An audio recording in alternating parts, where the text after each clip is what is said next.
적 지적이었기 때문에 기존에 우리가 알고 있는 세계관, 한국관, 한국 역사에 대한 잘못된 또는 일종의 망상적 세계관을 정면에서 뒤집어신 강의들이었습니다. 그래서 오늘 그 환상의 제목이라는 거로 그 강의들을 좀 다시 정리를 해 주시는 거죠. 한 20분, 30분? 뭐, 한 15분 내로. 좀 길어도 좋습니다. 예, 될 수 있는 대로. 오늘 뭐, 쌤 말고는 강사가 없습니다. 예. 책에서 듣도록 하겠습니다. 고맙습니다.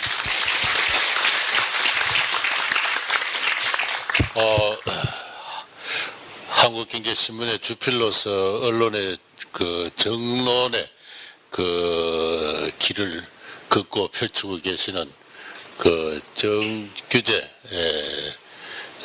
님의 초청을 받아서 이런 자리에 제가 설 수 있게 된 것은 개인적으로 큰 영광이고 또 기쁨입니다. 앞으로 정주필께서 언론 활동을 통해서 더구나 또 정규재 TV라는 그 개인 어떤 방송을 통해서 우리 한국인의 그 나아갈 올바른 방향을 이끄는데 큰 역할이 있으실 줄 믿고 저도 오늘 이 초청받은 대가로 말씀이나마 참석하면서 함께 길을 가고자 합니다.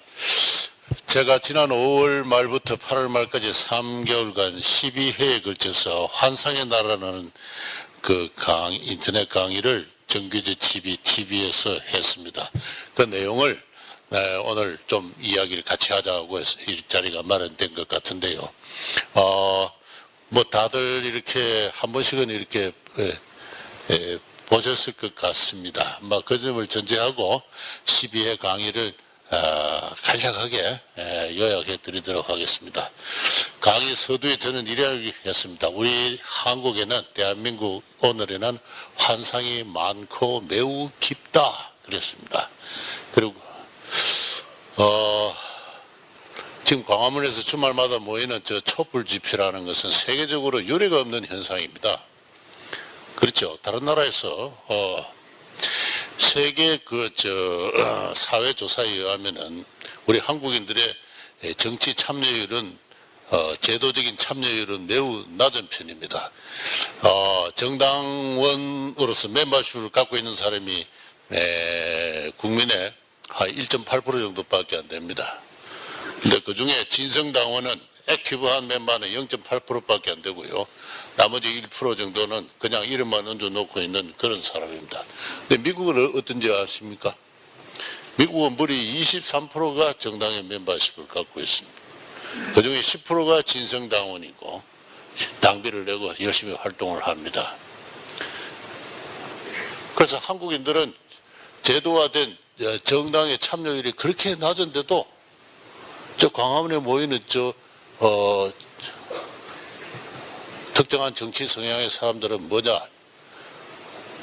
미국에서 저렇게 거대한 어떤 집회가, 군중 집회가 조직되거나 모인 적이 있는가? 아마 60년대 초에 마틴 루터 킹 목사가 흑인 인권 운동을 위해서 워싱턴에 있는 그 무슨 광장입니까? 거기에 사람이 모였는 것으로 기억하는데 그 숫자도 아마 촛불 저 집회만큼 많지는 않을 겁니다. 제도적으로 정치적으로 참여하는 율이 세계적으로 낮은 민족이 특정한 계기가 생기면은 저렇게 많이 세계적으로 유례를 찾을 수 없는 군중을 이루는 현상, 대단히 한국적이고 저는 그만큼 정신적 공백이 심하다, 정신이 텅 비어 있다 그렇습니다.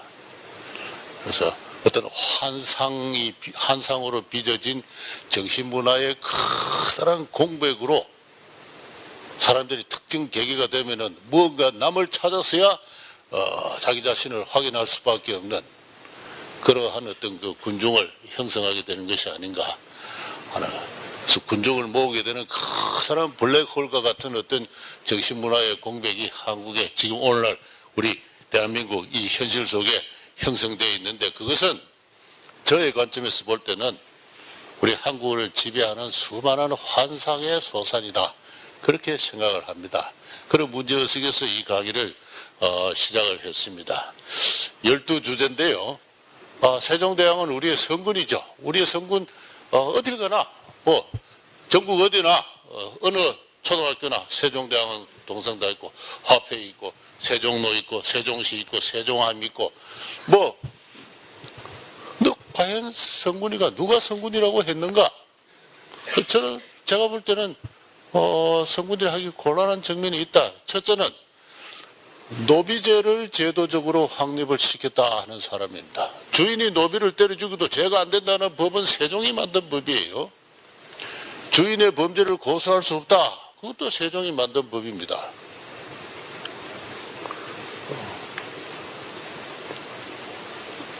기생제도를 만든 사람도 세종이에요.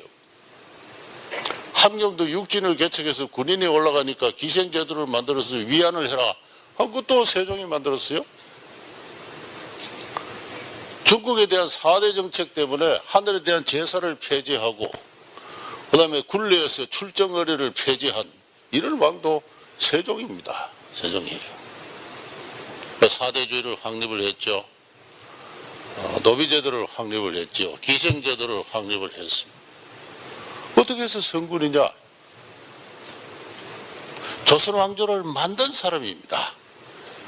아버지, 할아버지 이성계, 태조와 이방원이 군사력으로 정치적으로 나라를 만들었다면 그게 소부대화를 맞춰놓은 사람이 세종이에요. 그래서 조선시대 양반들의 성군이었습니다. 백성들은 수령을 고소할 수 없다라는 법을 만들어내는 거 부민고소법이라는데 그것도 세종이 만들었어요. 그 왜 성군이냐?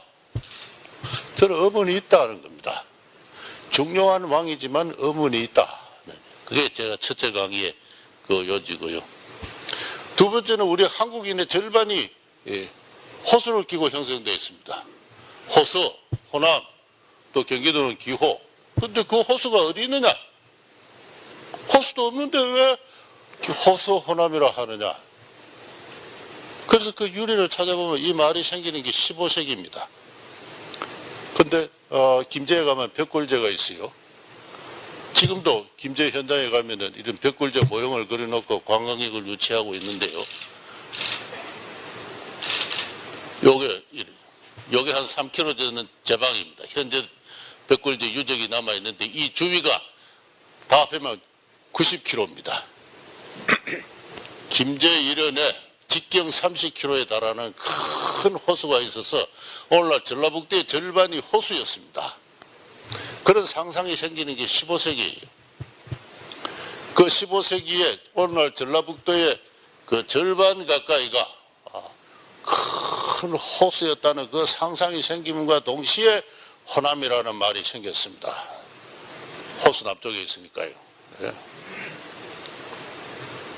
그 다음에는 또 충청도는 호북이라 해야 되는데 그것도 그것도 호수라 그래요.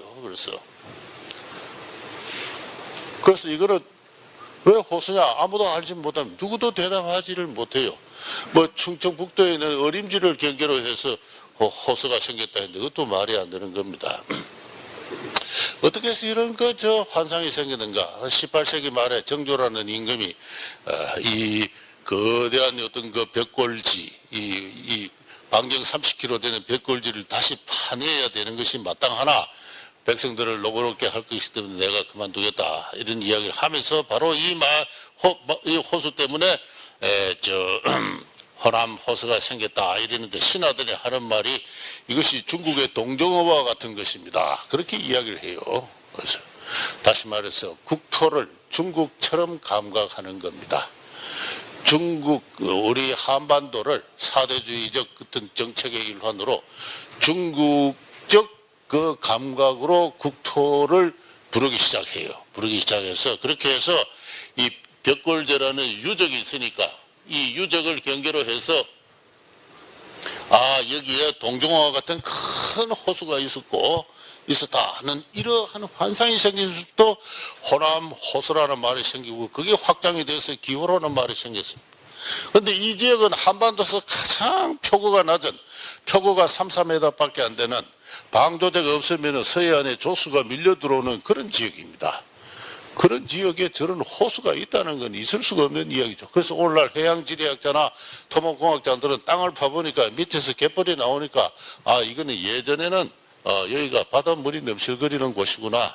바닷물을 막기 위해서 AD 3세기 경에 마한의 어느 소국이 건설한 방조제다. 그걸 갖고 후대에 사람들은 중국의 동경호를 빗대서 큰 호수가 있었다고 감각을 하고 호남호수라는 말을 만들어냈는데 그 말을 아직도 대한민국 사람들이 쓰고 있다면은 그 중화 소중화주의적 국토 감각은 그대로 계승되고 있는 것이 아니냐 하는 그런 세종대 형성된 어떤 그러한 어떤 소중화적인 어떤 국제 감각이 나라의 국가 체제를 그렇게 정비를 했다면은 거기에 상응하는 국토관념이 생겨난 것이 바로 그것이다.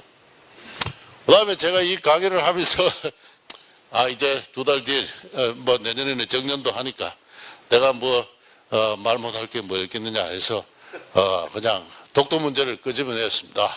독도 문제를 끄집어내.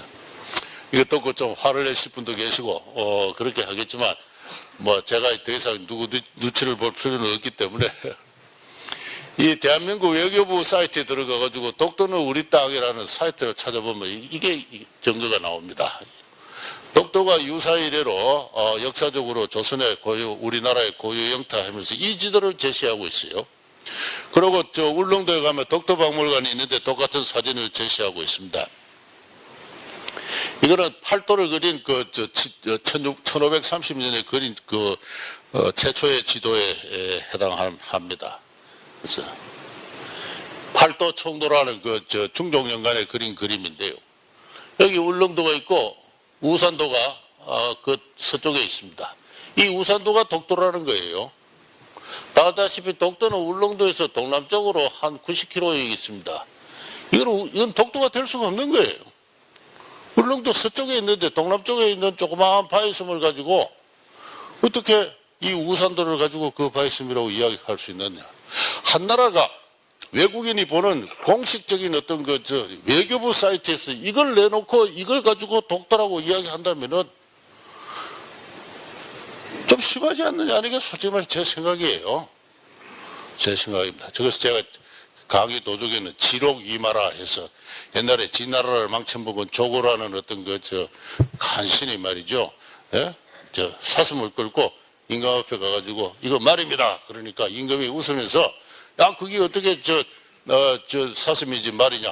그러니까 임금이 조고가 주변 보고 물어보십시오. 이게 말인지 사슴인지 하니까 아무도 겁을 내서 말을 못하고 있어요. 근데 어느 한 친구가 용기를 내가지고 그게 사슴이지 어떻게 말입니까? 하는데 그 친구는 나중에 조고한테 맞아 죽었어요.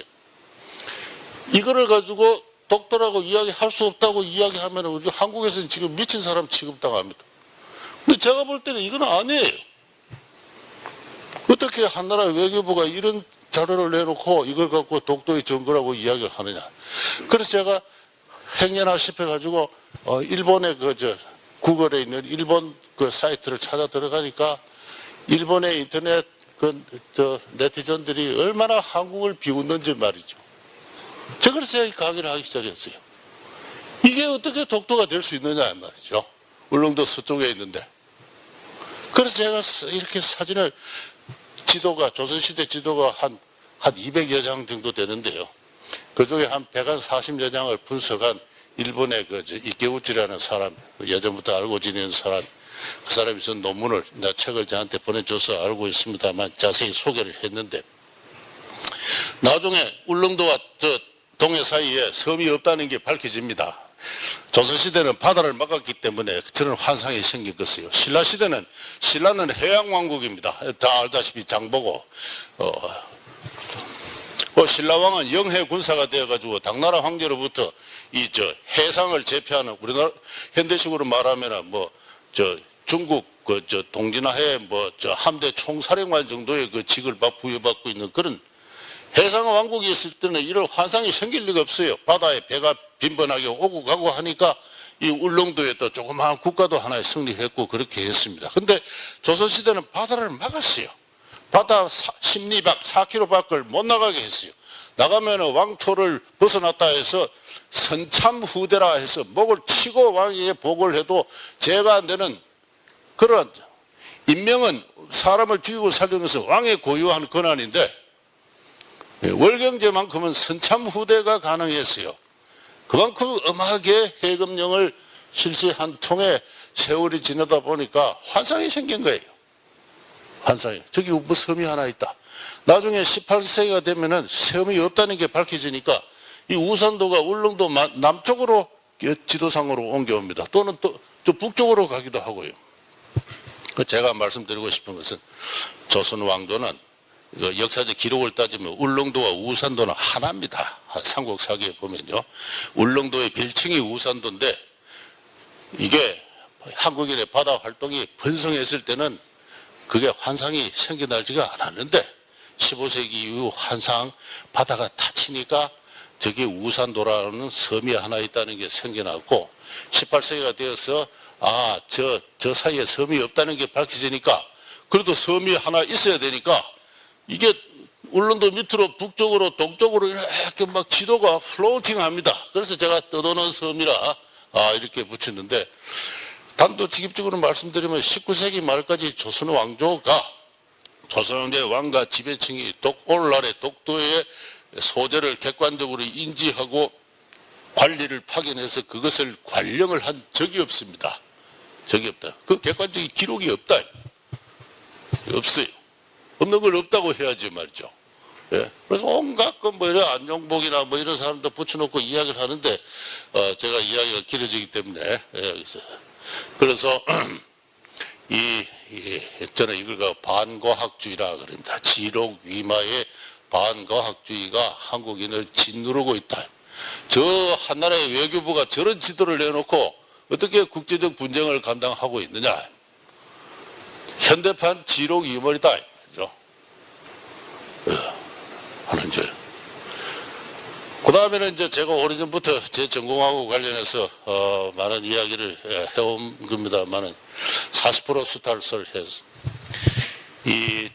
우리나라가 불행하게도 1910년에 일제에 의해서 병탄이 되었습니다. 병탄이 되고 일제가 병탄한 직후에 시행한 최초의 사업이 토지조사 사업이에요.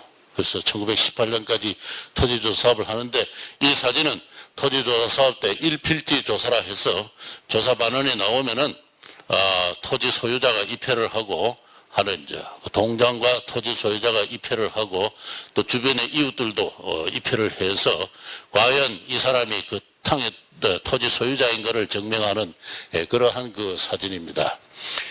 그렇게 해서 토지조사 사업 통해서 전국의 토지가 파스칼 삼각법에 의해서 청량이 되고 그다음에 모든 토지에 지번이 붙어지고 했습니다. 그리고 그 토지대장 위에 오늘날 토지 행정이 펼쳐지고 있어요. 이 한국 경제가 뭐 중림동 몇 번지 그건 토지조사할 때 붙여진 번지고 여러분이 사는 모든 집에 토지나 이때 붙여진 겁니다. 그리고 소유자가 확정이 되고 그랬어요. 그런데 이것을 교과서에 보면은 오랫동안 1962년부터 그렇습니다. 구체적으로는 40%라는 숫자가 나타난 건 1967년부터인데 그 이후부터 한 2000년까지 일제가 토지조사 사업을 통해서 40%나 되는 토지를 빼앗았다. 그런 이야기를 했어요. 빼앗았다. 여러분도 다 그런 그 교육을 받고 자란 분이 이 가운데 상당 부분이 있습니다. 저 사실이 아니다. 전혀 사실이 아닙니다. 전 국토의 40%를 빼앗다니 신고를 하라고 신고지를 나눠줬는데 신고가 뭔지도 농민들이 알지 못해서 신고 기한을 놓쳤더니 기다렸다가 얼씨구나 하고 그걸 국유지로 삼아서 일본 동척이나 이민들에게 나눠줬다. 교과서가 그렇게 썼어요. 그렇게 30년 이상 교과서를 가르쳤습니다. 제가 1992년부터 이거 잘못되었다고 비판을 하니까 한 2000년, 3년부터 보급된 교과서에는 이 40%란 말은 빠졌어요. 지금은 없습니다만, 그래도 비슷한 어떤 논조로 지금도 여전히 수탈서를 이야기하고 있는데 전혀 사실이 아니다. 사실이 아니다. 남의 재산을 빼앗는다는 것이 얼마나 힘든 일인데, 설령 일제가 총칼로 눌렀다 하더라도 불과 27년 뒤에 해방이 됐는데 그때 내 토지 돌려달라고 항의한 사람 아무도 없었어요.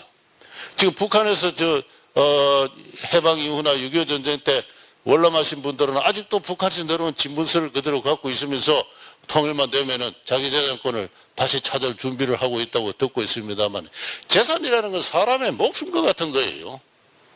그거를 전국토의 40%를 빼앗았는데 해방이 됐는데도 아무도 내 토지 돌려달라고 이야기한 사람이 단 한 사람도 없는데 역사학자들은 환상을 지어내가지고 역사 교육을 시켰단 말이죠.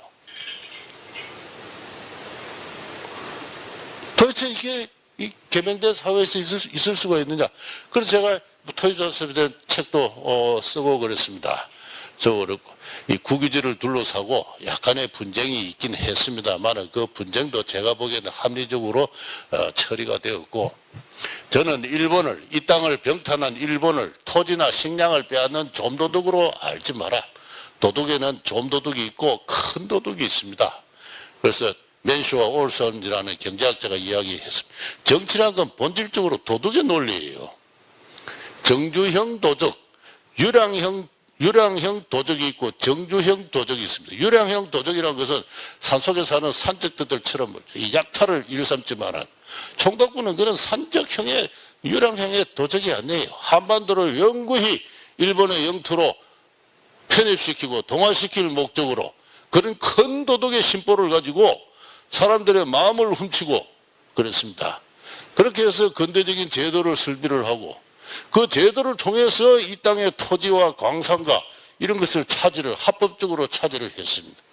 그 차지하는 것이 점점 양이 많아져 가지고 나중에 해방될 때쯤에 이 땅의 중요한 재산은 거의 일본인 차지가 되어 있었어요. 합법적인 도적이에요. 그런 큰 도적이 와가지고 한반도를 영구히 병합시킬 목적으로 행한 근대적인 토지조사 사업과 소유권 사정 작업을 두고 고작 무슨 산적대들의 말이지, 예? 그 약탈형의 어떤 일이 있었던 것처럼 진정한 어떤 그 위기가, 민족적 위기가 무엇인지는 알지는 못하고 그런 식의 교육을 시켜가지고 그 교육을 받는 학생들이 역사실에서 운단 말이죠. 울어요. 제가 확인한 사실입니다. 이렇게 분할 수가 있는가 하고 우는 겁니다. 그런 식으로 지난 50년간 한국의 역사 교육이 이루어졌어요. 그 다음에는 미망의 광복이라는 제목인데요. 이거는 대한민국 독립 1주년 기념식입니다. 이 독립 1주년 기념식이 언제입니까? 라고 물어보면은 정답률이 어떤 때는 10%, 많으면 30%밖에 안 됩니다. 심지어는 전직 장차관들 모아놓고 제가 가끔 강의를 한번 할 때 이 사진이나 또 비슷한 사진을 내놓고 이때가 언제입니까 하면 몰라요.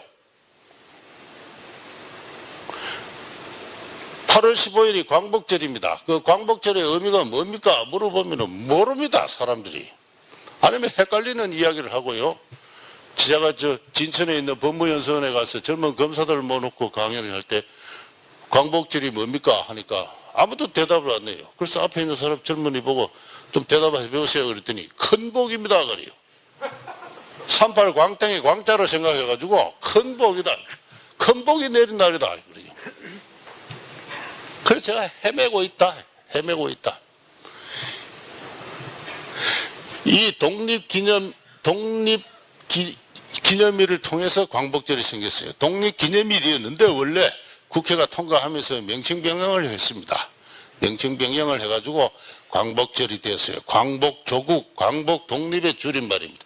그러니까 어느덧 세월이 지나고 나니까 독립의 뜻을 모르는 거죠. 중국에 속해 있던 나라가 구한말 때 독립문까지 세우면서 독립국가를 만들어 보려고 했다가 그게 여의치 않아서 일제의 병탄이 되어가지고 또 미국에서 해방이 되었어요. 미국에 지내서 3년이 지난 다음에 겨우 1948년에 꿈에 그리던 600년 만에 독립이 이루어졌어요. 그 독립의 뜻이 커요. 대단히 큽니다. 근데 한국 애들은 그 독립의 뜻이 뭔지를 몰라요. 옛날부터 있었던 나라가 복구됐다는 정도로만 알고 국가라는 건 뭡니까? 정당적 이념체에 근거한 정치적 약속이에요. 그 이념이 바뀌면 국가가 바뀌어줄 수 있습니다. 한 나라의 역사에 있어서. 세계에서 가장 장대한 역사를 갖는 중국, 5천년의 역사의 중국도 오늘날 중화민국은 1949년 10월 10일에 만들어졌다 해서 그날을 건국절로 기념하고 있지 않습니까? 이 북한도 1948년 9월 9일에 인민공화국이 창건됐다 그렇게 이야기하고 있어요. 그런데 우리 한국에서는 그런 이야기를 하면 안 됩니다. 안 되면 하면은 큰 소란이 발생해요.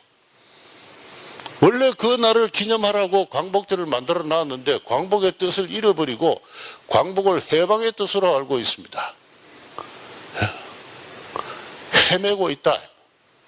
독립의 뜻을 모른다.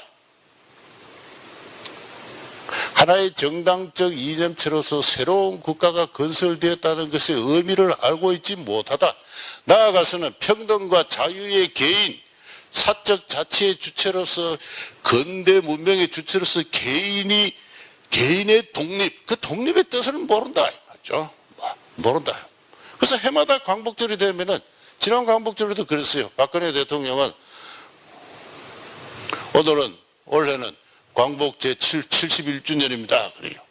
한나라 대통령조차도 광복을 해방의 뜻으로 알고 그렇게 않다는 지적이 제기된 지가 벌써 10년 가까이 됐는데도 들은 척도 않고 해마다 미망의 광복을 외치고 있는 가운데 한국인들은 그의 역사에서 1948년 8월 15일에 자유민주주의에 입각한 새로운 나라를 세웠다는 사실 자체를 잊어버리고 있어요. 잊어버리고 있다.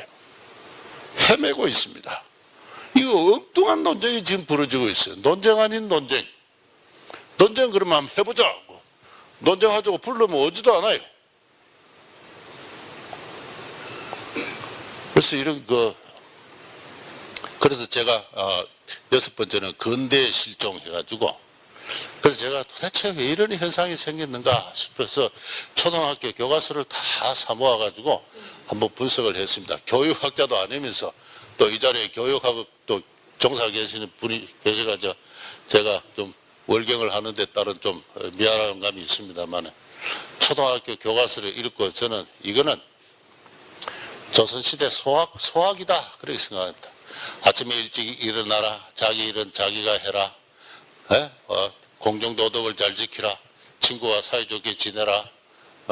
남을 배려해라. 열심히 해라. 노동해라. 배려해라. 우정을 전부 그런 이야기입니다. 개인적인 수신, 소학적 수신 이야기예요. 꿈을 가져라. 그다음에 그다음에 민족에 대한 국가에 대한 이야기가 나오는데 이순신, 태극기, 무궁화, 국가를 사랑하는 것은 국가의 상징을 사랑하는 것으로 이야기되고 있습니다. 이 나라는 대한민국이고 대한민국은 자유인의 나라다 하는 그 구질이 없어요. 그런 교육이 없다. 그런 교육이 없어. 너희들은 자유인이다. 자유란 건 뭐냐? 초등학생의 자유란 뭐라는 거 어렵죠. 그래서 그거를 초등학교에 맞는 어떤 교육적인 어떤 콘텍스트로 그걸 개발을 해가지고 아이들한테 어릴 때부터 자유와 독립 정신을 가르쳐야 됩니다. 지금은 너희들은 아직은 미자유인이야. 법적으로 미자유인이야. 그래서 부모의 보호를 받을 수밖에 없어.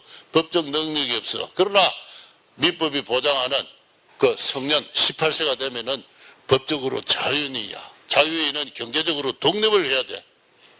어릴 때부터 그렇게 가르쳐 보세요. 자유인은 평등하다. 내가 자유에 중요한 만큼 다른 사람과의 자유도 중요하다.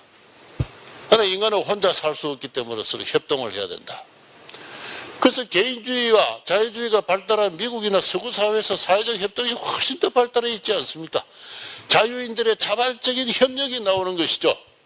그런데 인간의 존재, 그 존재적 가치 본질에 대해서는 가르치지 않고 성실해라, 꿈을 가져라, 배려해라, 소수자를 인종을 이런 그런 가치들만 쭉 나열되고 있습니다. 다시 말해서 이 나라가 어떠한 나라인지 이 나라를 하나의 정치적 어떤 그 통합으로 이끄는 정당적 이념이 무엇인지 그걸 가르치지 않아요. 그러면서 초등학교 4학년 되면 북한에 대해서 합니다. 북한은 우리의 가족이다. 불행하게 흩어졌지만은 언젠가 다시 합쳐질 가족이다. 그래서 북한 어린이들이 어떻게 사는지 알아보자. 이런 숙제도 내고 그리고 통일 방안을 연구하라고 숙제를 냅니다. 초등학교 학생들이 어떻게 통일 방안을 알고 있어요? 그러면서 그 통일을 위해서 애쓰신 김구 뭐 이런 그 위인들을 소개하고요. 그래서 제가 이 교과서가 이런 식으로 가면은 저는 대한민국은 망한다고 생각합니다. 근대가 실종됐어요. 다시 말해서 근대 문명이 미국과 일본을 통해서 하드웨어가 들어왔지만은 역사란 것은 그 원주민들의 어떤 그 전통 사회적인 어떤 사회와 문화, 종교로부터 그 소프트웨어가 공급될 수밖에 없습니다. 바로 거기서 근대의 가장 중요한 핵심적인 가치인 개인, 사적 자치의 주체로서 개인, 자유, 평등, 독립의 주체로서 개인이라는 범주가 빠져 있어요. 그래서 근대가 실종된 교육을 할 때, 저는 그게 김영삼 정부 이후에 이제 이런 일이 교육법이 폐지되고 오늘날 교육기본법이 제정된 이후에 그와 같은 현상이 생겼다고 생각합니다만은 이런 식의 교육을 계속 하다가는 나라가 망하는데 그 조짐이 이런 촛불 집회로 나타나고 있다. 자기가 누군지를 모르는 거예요. 모르니까 모여서밖에 확인이 안 되는 현상. 저 거대한 세계적으로 유례가 없는 기형적인 어떤 정치 현상이 지난 30년간의 교육의 결과로 생겨난 것이다. 그렇게 생각을 합니다. 그 다음에는 노예기억이.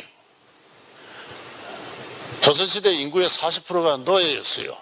우리 한국인들은 깊숙하게 어떤 노예기억을 갖고 있어요. 인구의 40%가 17세기 말까지 18세기 전반까지 주인이 딸린 주인에게 얽매인 노비였어요. 여러분 저 흥부전 소설을 읽어보면 아주 재미있는 장면이 나오는데요. 놀부라는 고약한 사람이 박을 타니까 벌이 내리죠. 똥물이 쏟아지고 오줌물이 쏟아지고 막 이러는데 마지막 발에는 놀부의 옛날 주인이 나타나요. 그래서 놀부 이놈 그동안 밀린 신공을 내놔라 하니까 농부가 놀라서 막 도망을 칩니다. 우리 한국인들은 누군가 내가 누군가에 사로잡혀 있고 그 사람에게 몸값을 내어야 한다는 그러한 어떤 그러면서 그 사람으로 도망쳐가지고 어느 골짜기에 터를 잡고 이제 일가를 창립해서 살아가고 있는데 늘 불안한 거예요. 그러한 어떤 19세기의 그 후반에 우리 선조들의 어떤 잠재의식의 어떤 강박관념이 놀부에 대한 징벌로서 옛날 주인으로 나타나는 그런 현상을 볼 수가 있습니다. 이런 어떤 상태가 일제 지배를 받고 일제 지배 하에서는 그런 일이 없었는데 이게 근대적인 어떤 교육이 근대 인간에 대한 교육이 결여된 가운데 뭔가 이렇게 다음에 이야기할 어떤 민족주의와 결합해서 지금 제가 너무 길게 이야기하고 있는 거 아닙니까? 빨리 끝내겠습니다. 일제시대 때 징용 간 것을 노예로 갔다 이렇게 생각합니다. 나는 끌려갔다. 한 번도 받지 못했다. 노예처럼 사역당했다 하는 그런. 그래서 이것은 1942년에 충남 당진 일대에서 홋카이도로 간 어떤 조선인 광부들의 단체 사진입니다만 저는 노예가 아니었다. 노예가 아니었다. 정상적인 임금을 다 받았다. 그래서 최근에 그런 논문이 나왔습니다. 약 30%는 한 20, 30%는 저축을 하고 또 20, 30%는 본가에 송금하고 나머지는 또 그 한바라고 합니다만 그 숙소에 식비를 내거나 또는 용돈으로 썼다. 그런 많은 통계를 검증한 최근의 논문들이 일본에서도 나오고 우리 한국에서도 최근에 나왔습니다. 한 번도 못 받고 끌려갔다는 건 사실이 아닙니다. 받을 거 다 받고요. 사고가 발생하면은 일본인보다도 더 후한 보상금을 받았어요. 그 자료들을 제가 내년에 쓸 책에 다 이렇게 공개를 할 생각입니다. 왜 한 번도 받지 않았다고 이야기를 할까? 그 물질주의적 건성 그건 어디서 나오는 것인가 하는 겁니다. 전쟁 말기에 폭격이 이루어지고 공장이 깨지고 대우가 흩어지고 또 급하게 귀국을 먼저 집으로 빨리 가고 싶으니까 뭐 그 한두 푼 덜 받은 거 뭐 그런 게 문제도 아니니까 이렇게 미불임금이 있어요. 미불임금이 있습니다. 그 미불임금은 일본이 미군정의 GHQ의 지시에 의해서 다 공탁 금융기관에 공탁을 해서 그게 자료가 다 있어요. 그 한 2천만 불 정도 됩니다.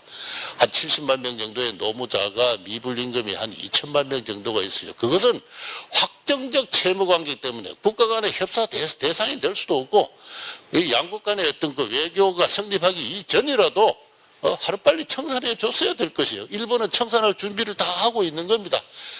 그래서 나눠 주겠다고 해도 한국 정부가 계속 거부를 하면서 2천만 불이 아니라 20억 달러를 내놓으라 이렇게 이야기를 해가지고 겨우 65년도에 국교가 수립해요. 3억 달러로 타결을 봅니다. 그 사이에 일본으로부터 받을 거대한 채권이 있다는 환상이 생겨나고 그 채권을 정당화하기 위해서 우리는 노예였다 하는 그러한 집단 환상을 만들어낸 거예요. 만들어낸 겁니다. 더 자세한 이야기는 나중에 또, 예. 그 다음에 우리 민족, 그래서 이 모든 그 개인의 결여와 노예 기억, 뭐 이런 것들이 결합해서 새로운 한국인들의 그 아이덴티티로서 민족주의가 생겨납니다. 그래서 민족주의라는 것은 서양에서도 그렇고 어느 나라에서도 그렇고 상상의 공동체다.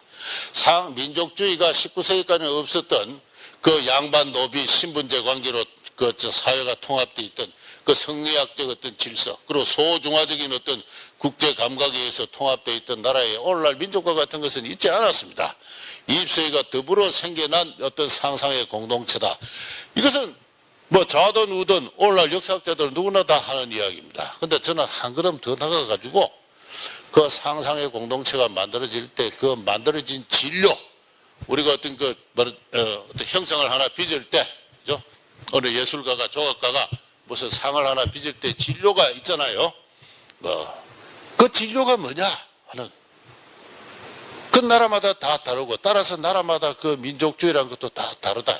한국인은 몇 가지 특정한 그 진료가 있다. 국토 자체를 하나의 신체로 감각하는 국토 신체 감각. 그죠? 그래서 이 호랑이가 나오기 전에는 한반도를 토끼라고 했습니다. 토끼라고 중국을 향해서 업을 하고 있는 노인이라고 그러기도 했고요. 그래서 국토 자체를 마치 어떤 노인이나 토끼나 이와 같은 어떤 동물적 유기체로 감각을 해서 전국이 하나의 기맥이 흐르는 것으로 생각을 합니다. 그래서 전국의 산이 하나의 산을 연결하는 기맥도가 이렇게 상경도라고 해서 18, 19세기가 되면 그러한 지도가 많이 그려져요. 전국의 하나. 그래서 지금도 태백산맥에 길을 하나 내면은 혈맥을 끊는다 그러지 않습니까? 그래서 한국인들이 갖고 있는 오래된 이와 같은 그 국토 지리관, 그 위에 조선 후기 이래 동족 불학이 발달합니다. 남성 부계를 중심으로 한 친족 집단이 발달해요.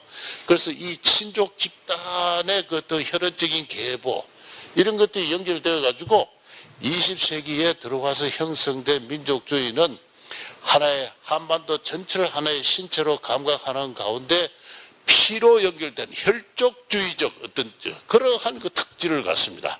다른 나라에는 없는 하나의 국토 기맥론적인 그리고 혈족적인, 그리고 특별히 반일적인, 일본은 역사와 함께 오래된 원수예요. 어떤 모습? 1940년에 어떤 양반이 파리채를 들고 집에 파리를 잡으면서 요놈은 외놈들 하면서 탁 치면서 역사와 함께 된 원수다 이렇게 그 일기에 그래서 파리를 하나 잡으면서도 그게 통쾌함을 거기에 비유를 하는 겁니다. 그만큼 한국인들에게 반일 감정은 역사와 함께 오래된 것이에요. 그래서 그 반일 부족주의, 혈족주의 이런 것들이 한국 민족주의의 중요한 형질적 특징이고, 그런 점에서 서구의 민족주의가 갖는 공화주의라든가 애국주의라든가 또는 자유인의 공동체로서 민족주의, 그런 것은 우리 한국의 민족주의와 질이 다르다. 근데 이 민족주의가 소위 민주화 시대 이후에 통일 논의의 이데올로기로서 전면적으로 등장을 하고 우리 민족 이러면서 북한을 우리의 흩어진 가족으로 생각을 하고 애들한테 그렇게 교육을 하고 그렇게 해서 정치 체제는 달라들어도 연방의 형태로 하나로 다시 가족이 결합할 수 있다. 이러한 환상을 만들어내는 겁니다. 대단히 위험한 거다. 대단히 위험하고 불길한 거다. 그리고 그러한 그저 국토 기맹론 속에 제가 앞서 이야기한 소중화주의적인 어떤 국제 감각이 있습니다. 중국에 대해서 몰비판적이에요. 일본에 대해서는 부족주의적 적개심을 드러내면서 중국에 대해서는 무한한 친화성을 어떤 그 건친성을 드러내고 있습니다. 작년에 시진핑이 서울대학에 와가지고 서울대학 교수들을 모아놓고 임진왜란 때 명나라 군대가 와서 도와줘서 조선이 독립을 보존한 것처럼 앞으로 중국과 대한민국이 협력해서 일본과 대항을 하자 그랬어요. 그때 서울대학 교수들이 박수를 쳤어요. 그리고 시진핑 부부가 앉았던 의자를 아직도 학교 도서관에 모셔놓고 줄을 쳐놓고 여기는 검역이니까 들어오지 마라. 시진핑이 앉은 자리다. 이게 지금 서울대학 안에서 벌어지고 있는 일이에요. 앞서 이야기한 모든 것과 맥락을 같이 한다는 걸 제가 말씀드리고 싶고, 그 다음에 이게 제가 20분만 하겠다 했는데 지금 자꾸 이 오만과 편견해서 이 두 사람을 어떻게 봐야 될 것인가 하는 이 복잡한 근데 이야기가 너무 길어지고 해서 대한민국이라는 제가 볼 때 소농사회, 농업사회, 여기서 자유민주주의 이념에 기초해가지고, 민주주의를 한다든가 시장경제를 한다는 게 대단히 힘든 일입니다. 만약에 건국이 우리 힘으로 어떤 강건한 건국 세력에 의해서, 건국이 주체적으로 이루어졌다면은, 건국의 플랜에 의해서 건국 후 10년, 20년 동안은 민주주의 정치를 당분간 유보하는 형태로 뭔가 국민적 교육 기관을 가졌어야 될 거예요. 명치유신 이후에 1968년 이후에 일본이 근대국가로 성립했으면만 대중민주주의를 실시하는 건 1925년입니다. 57년의 세월이 필요해요. 아무 모르는 농민들한테 투표권 하나 나눠주고 지금부터 민주주의 한다고 해서 되는 게 아닙니다. 그 어려운 시절에 역대 지도자들이 이승만이나 박정희와 같은 훌륭한 지도자들이 있어가지고 권위주의적 정치로 네이션 빌딩의 역사적 과제를 형성을 해왔는데, 그리고 그 형성 과정에 있어서 많은 국민이 참여해가지고 그런 대로 국민적 국가적 혁신 체제라는 것이 있어서 그만큼 이 살만한 나라를 만들어 놨는데, 이 두 사람이 그 모든 것을 다 파괴했다, 해체했다. 이데올로기적으로 해체한 사람이 김영삼이라는 분이에요. 나는 상해 임시정부의 적통을 잇는다, 이런 분이에요. 그리고 그때까지 그 나름대로 국민을 통합해온 국민교육헌장, 교육법 이거 다 폐지했습니다. 그 오늘날 교육자치법을 만들어낸 사람이 김영삼이에요. 그래가지고 또 고도성장의 혁신체제를 해체하는 통해 IMF의 경제 위기를 맞아가지고 오늘날 이 경제적 현상은 그때부터 계속 이어지는 현상. IMF 위기 속에 아직도 우리는 살고 있는 거예요. 이 사람이 그 역할을 했다. 상해 임시정부의 적통을 잇는 사람이에요. 예. 이 사람은 우리 민족을 가지고 서로 다른 정치 체제를 하나의 연방으로 끌어보려고 했던 거대한 정치 공학을 시도한 사람입니다. 과연 진심으로 했는지 아니면 노벨상을 받기 위해서 했는지 그건 알 수가 없어요. 그러나 한 시대를 기망한 우리 민족이라는 어떤 것을 가지고 국가의 정당적 이념체로서의 국가의 본질 자체에 심각한 상처를 남긴 사람입니다. 저는 우리 한국인들이면 누구나 이야기하는 통일론, 또 환상이다. 환상의 이거는 베를린 장벽이 무너진 장면입니다. 그러나 제가 이 강의를 위해서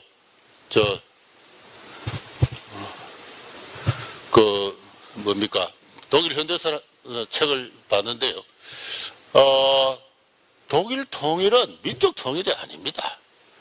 독일의 통일을 성취한 독일 지도자들의 정치적 언서를 쭉 보면 독일의 역사와 벌써 마틴 루터 이래의 독일의 자유인의 공동체를 회복한다 하는 그 어떤 강건한 어떤 이념적인 어떤 그 지향이 있고, 독일만 그런 게 아니라 유럽 전체가 하나 자유인의 공동체로 통합된다. 동구의 여러 나라들도 자유인의 공동체로 통합된다는 큰 이념적 슬로건이 있었고 그 이념적 슬로건의 분단의 주역이 있던 소련도 동의를 함으로써 통일이 이루어지는 거예요. 그래서 독일의 통일은 흩어졌던 가족이 모인 것은 아닙니다. 독일은 진정한 의미의 분단도 한국 같은 분단도 없었어요. 분단 상태에서도 가족은 왕래하고 1년에 몇 천만 통의 통신이 이루어지고 1년에 몇백만이 서로 왔다 가고 가족을 분리시켜 놓고 있는 이런 모진 분단은 세계사에 있어본 적이 없어요. 한국에서는 가족이라는 개념은 누구도 국가도 이를 인위적으로 분리시킬 수 없다는 그런 자연법적인 가치관이나 그런 게 없어요. 부모 형제가 흩어져 가지고 만날 수가 없잖아요. 편지조차도 할 수 없어요. 이런 분단이 세상에 어디 있습니까? 이거는 절망이에요. 절대적인 어떤 거죠. 이성과 저성의 갈림이에요. 그런데 자유 이념이 있습니까? 자유인의 공동체가 있어요. 어떻게 해서 통일을 하자는 겁니까? 환상의 통일을 노린 거예요. 통일을 하려고 할진데 한 목숨 바칠 각오를 하고 저 북한의 공산체제를 내 한 목숨 죽어서라도 좋다 부순다. 1956년에 53년에 이승만 대통령이 휴전 당시에 북한 동포들에게 희망을 잃지 마세요. 네? 우리는 여러분을 잃지 않습니다. 우리는 조만간 공산학정 체제로부터 여러분을 구원할 것입니다. 이후 어느 정치가도 그러한 영혼을 울리는 자유의 연설을 한 적이 없어요. 그런데 어떻게 통일을 합니까? 가족도 없고 평화, 자유도 없는데. 그리고 분단의 주역인 중국이 여전히 북한을 중심으로 한 북한의 중심이 돼서 남한을 흡수하는 따라서 그걸 통해서 옛날 중화제국의 영화를 다시 재건설하려고 하는 중국 지도자들의 저 엄연한 어떤 강구한 지도력이 지금도 건재하고 있는데 어떻게 통일을 한다는 거예요? 그래서 저는 통일 이야기하는 건 전부 사기꾼이라고 생각합니다. 제가 강의에서 그런 표현을 썼어요. 입에 통일을 즐겨 올리는 사람을 조심해라. 그렇다고 해서 제가 통일을 하지 말자는 이야기는 아닙니다. 목숨을 바쳐서 통일을 하려면 목숨을 바칠 각오를 하고 공산체제를 해체시키기 위해서 내 한 목숨 버리겠다. 한 그런 정도의 각오가 있고 또 구체적인 플랜이 있고 전략이 있으면 그런 이야기를 하라 말이죠. 그 길밖에 없지 않느냐 하나니까. 그게 이제 환상의 통일론입니다. 그 다음에 저는 여기서 강의를 끝내려고 했는데 아무래도 좀 제가 뭔가 좀 한두 가지 더 이야기를 해서 누가 나라를 팔았는가. 그래서 다시 20세기 초로 올라가서 나라를 팔아먹은 사람은 이 고종이라는 사람이다. 고종이 주권자고 조선왕조는 고종의 가산이에요. 가산제 국가입니다. 1904년에 노일전쟁이 끝나고 나서 미국과 일본이 이제 서로 비밀 협약을 맺어가지고 조선은 일본의 것이다. 그거는 국제적으로 밝혀지지 않았기 때문에 몰랐다 치더라도 그 직후에 미국과 영국과 일본이 제2차 영일 동맹을 맺어서 조선에 대한 일본의 지도 감리 권리를 인정한다고 세계적으로 공포를 했어요. 그리고 그 한 달 뒤에 1905년 9월 달에 미국 포츠머스에서 그 루즈벨트 대통령 주선하에 러시아와 일본의 강화조약이 성립해서 강화조약 제1조에 바로 그것 때문에 전쟁을 했으니까 일본에 대한 조선에 대한 일본의 지도 감리 특별한 권리를 인정한다 이랬어요. 그 국제적으로 공포가 다 됐어요. 거기서 끝이란 겁니다. 그래서 그 다음 달 1905년 11월 달에 이제 드디어 이토 히로부미가 이제 고종 황제를 찾아와요. 고종 황제는 그 사람이 뭐 때문에 오는지 잘 알고 있고 이미 또 조약의 원문은 또 외교적인 경로로 보내줬어요. 고종이 자기 왕국을 지킬 의사가 있었다면 건의병으로 끌고 남한산성으로 가서 알현을 거절해야 될 거 아니에요. 안철미 인천에 상륙을 하지 못하도록 아예 그냥 전투를 하든지 말이죠. 앉은 자리에서 환영을 했어요. 1905년 11월 10일 날 도착을 하는데 성대하게 환영 만찬을 열어줘요. 그러고 나서 이토 히로부미는 인천에 가서 일본 교민들 위로하고 그래서 닷새 뒤에 고종과 드디어 담판을 합니다. 고종은 사정을 해요. 외교권을 빼앗지 말고 내용은 어떨지 형식만이라도 보존을 해달라. 내용은 당신이 알아서 해줬다. 근데 이토 히로부미는 거절합니다. 물론 일본의 논리죠. 당신 때문에 2차례나 일본이 전장했다. 안 된다. 그래서 고종이 굴복을 해가지고 조약을 체결하도록 대신들한테 지시를 내립니다. 그게 끝이에요. 거기서 끝이 난 거예요. 나라를 파는 건 고종이. 근데 이완용이라는 사람이 그 당시 학부 대신인데 조약의 내용을 보니까 여러 가지로 그 새로 부임할 통감의 권한도 애매하고, 그 다음에는 이게 말하자면 언제까지 한지 말하자면 그 기한도 없고 하니까 이 사람이 그 말을 다물고 가만히 있으면 됐는데, 충신이니까 대한제국이 실력을 회복하면 외교권을 돌려준다는 걸 분명히 합시다. 또 통감은 외교권만 행사하지 내정에 간섭할 수 없습니다. 이거를 좀 넣읍시다 하니까 고종이 좋아해요. 그 참 좋은 생각입니다. 그러니까 그런 요구를 해가지고 그 조약안을 수정을 해요. 그 이토라는 사람이 일본 제1의 정객이니까 자기 권한으로 그 자리에서 조약을 수정해서 체결합니다. 이 사람이 그래서 그 책임감이 있으니까 자청해서 통감으로 와요. 1910년에 나라가 팔릴 때는 말이죠. 나라가 망할 때는 이완용이가 거중을 들어가지고 조선 왕실을 보존해달라. 좋다. 그래서 일본에 완공적으로 황족의 일환으로 편입시키고, 그 다음에는 국호를 보존해달라. 좋다. 그렇게 해서 조선이 된 거예요. 그래서 조선 총독부가 생긴 거예요. 그래가지고 이왕직을 설치해가지고 종묘사직의 제사를 1945년 8월까지 모셨어요. 조선 왕실은 건재했습니다. 순종이 죽고 나니까 영친왕이 제2대 이왕이 돼가지고 서방을 했어요. 그 서방한 것이 신문기사에 나와요. 나라를 파는 것은 고종이고 이 사람은 심부름꾼에 불과해요. 충직한 심부름꾼에 불과한데 왜 이 사람이 나라를 팔아먹었다고 이야기를 하느냐. 우리 한국인들은 아직도 신민의식, 신민의식을 못 버리고 있다.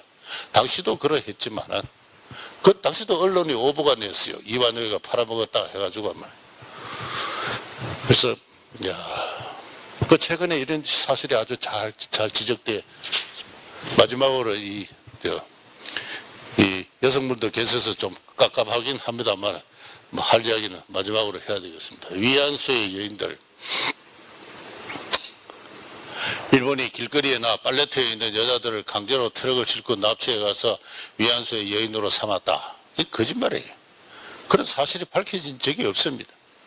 일본의 요시다 세이지라는 아주 그 고약한 사람이 자기가 시모노세키에서 배를 타고 사람들 데리고 와서 제주도에 가서 성산포 일대에서 아침에 여자들 한 20명 빨래터에서 싣고 위안소를 데려왔다. 그 이야기를 해가지고 일본서 그 책이 베스트셀러가 됐어요. 그렇게 해서 아사히 신문인가 그걸 보도를 했습니다. 그때부터 막 이게 이제 위안소 문제가 폭발을 했습니다. 폭발을 했는데 그게 거짓말로 밝혀졌어요. 제주도가 발칵 뒤집어졌지 않습니까? 제주일보하고 제주도 향토사가들이 나서 성산포 일대 마을마다 조사 다니면서 어느 날 여인들이 하루아침에 20명 사라졌는지 조사를 해보도 아무도 그런 데가 없다고 그랬어요. 아주 악덕상혼에 조선인을 알기를 노예처럼 아는 고약한 어떤 일본인이 돈을 벌기 위해서 지어낸 이야기예요. 근데 이게 무책임한 좌파 언론을 통해서 그냥 사실로서 보도가 됐습니다. 보도가 됐어요. 결국 아사히 신문은 최근에 그걸 사과를 했습니다. 20년 만에 사과를 했고 그 덕분에 전국의 발행 부수가 한 100만 부 이상 지금 줄었다고 그럽니다. 한 650만 부 하던 것이 한 800만 부 하던 게 한 650만 부로 줄었다고 그러는데 그만큼 일본에서는 그 나름대로 그 보도의 언론의 그 참 금기는 분명한 근데 그게 한국에 건너와 가지고 걷잡을 수 없는 어떤 그 민족 설화의 일환으로 위안부 신화가 탄생을 했다. 제가 이것 때문에 2004년에 방송에 한번 나가서 잘못 이야기했다가 저는 개인적으로 혼났다고 생각하는데 안 하는데 남들이 보기에 되게 혼이 난 것처럼 큰 소동이 벌어졌어요. 하루 이틀 만에 뭐 11만 명의 댓글이 붙어가지고 요거 뭐 며칠 동안 전화가 불통이 나고 온 사방에서 욕설한 편지가 답지를 하고 뭐 별별 희한한 일이 학생들이 지나가면서 제 연구실에 달걀도 던지고 대답도 묻고 뭐 이런 제가 그래서 집단의 폭력이라는 걸 그때 한 번 봤습니다만은 모두가 사실이 아닙니다. 제가 이것을 비판을 하기 위해서 1960년대에 그 군산에 있던 어떤 그 저 사창가에 있어서 그 여인들의 노동, 여인도 하루에 5회 그 조사 보고서가 있습니다. 그다음에 6.25 전쟁 때 한국군에도 위안부가 있었어요. 약 한 250명 정도가 있었고 그 최명신 장군의 해고록에도 그 재미있는 이야기가 많이 나와요. 그것도 계산해 보면 하루에 5회 정도 노동을 하는 한국군의 위안부가 있었어요. 다 이거 어디서 유래한 거냐 하면은 일본의 공창제에서 유래합니다. 일본의 공창제는 일본 나름의 특수한 성문화예요. 전국에 30여 그 군대 공창이 지정되었고 그 공창 안에는 그 유곽 지역에는 딱 그 경찰의 어떤 관리 감독 하에서 공적인 어떤 성매매가 이루어졌습니다. 제가 서울대학 교수인데 어느 날 성욕을 감당할 수 없으면은 그 갑니다. 가서 서울대학 교수 뭐뭐 이영훈 왔다 이름을 다 적어야 돼요. 그렇게 해서 성을 사는데 그걸 갖고 누가 잘못했다고 이야기할 사람 아무도 없어요. 합법적인 거러니까. 성매매를 합법화시킨 한 게 공창제예요. 그 유럽에서는 아직도 그것이 그 유럽의 기독교 국가에서도 아직도 그걸 그리고 공창의 그 공창조합의 대표가 의회에 진출을 하기도 하고 나라마다 성문화는 아주 상이한 거예요. 그래서 일제가 만든 공창제 문화가 공창제 제도가 1910년에 성립하는데 이게 이후에 만주로 중국으로 대만으로 쭉 퍼져나갑니다. 공창에 그 직업을 얻으려면은 어떤 여인은 호주의 호주 동의서가 반드시 있어야 돼요. 아무나 그 들어가지 못하고 호주 동의서가 첨부되어 가지고 경찰서장이 그 확인을 해야 됩니다. 확인해야 공창업에 종사할 수 있어요. 그리고 공창업에 종사할 때 포주와의 그 관계도 경찰이 엄격하게 관계하고 영업 수지 전차금 상환 관계 모든 것이 다 세밀하게 통제되는 그러한 그 공창제 문화가 있어서 식민지기에 그게 번창을 하고 있었습니다. 인천에서 부산에서 대전서 여러 번 이게 일본군이 만주로 진출하고 북경으로 진출하고 동남아시아로 진출하니까 따라서 나가는 겁니다. 따라서. 그 따라 나간 선봉대가 처음에는 일본대 나중에는 한국인들이 쭉 1941년에 북경이 일본에 의해서 점령이 되니까 그 만주사변 이후에 만주와 북경에서는 매춘업과 아편업 이 전부 조선인들이 했던 거예요.